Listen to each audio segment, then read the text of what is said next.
Porque há aí também a questão do controle populacional, visando, né, diminuir a população dos países em desenvolvimento. Vereador, existe uma questão muito importante, muito pouco estudada assim por aí, estudada que eu digo assim por parlamentares, né, que é o seguinte: a pujança de um país, a verdadeira pujança de um país, a verdadeira riqueza de uma nação é o seu povo. Então, se você quer destruir um país, se você quer fazer com que ele não se desenvolva, você diminua o seu povo. Por exemplo, hoje, aonde que se investiu mais para que houvesse, por exemplo, contracepção? Um investimento forte na contracepção e na esterilização, por exemplo, como hoje por aí afora acontece. Nas regiões, por exemplo, como a região da Amazônia, por exemplo. É uma das regiões muito afetadas por essa agenda. Por quê? Porque não interessa a povoação da Amazônia. O Brasil é um país continental. É um país ainda pouco povoado e a população mal distribuída pelo país.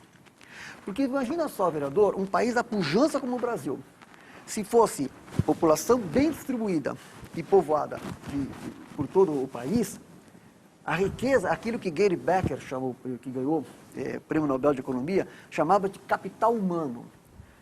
O maior investimento que você deve fazer é no capital humano. Esse é o capital que você deve investir. Porque a pessoa que tenha condições de estudar, de trabalhar, de se capacitar, ela é realmente algo que vai dar a pujança para o país. Então, essa agenda anti-vida e anti-família, dentre outros fatores, dentre vários fatores, um dos fatores que as fundações internacionais tanto investem nesse sentido, é para minar o crescimento populacional do país. E aí tem uma outra questão, Anderson, que quero dizer o seguinte: o que está acontecendo na Europa hoje? O inverno demográfico. Por que essa crise grave econômica na Europa? Por causa do inverno demográfico, por causa do crash demográfico. Lá, a pirâmide populacional inverteu. E aqui no Brasil, o Brasil já está quase nesse processo de inversão da pirâmide populacional, acentuada a queda de fecundidade. E os efeitos disso é o seguinte: se você não tem a reposição populacional, você não tem como, por exemplo, sustentar a aposentadoria, com os efeitos nefastos para a sociedade que a gente sabe disso.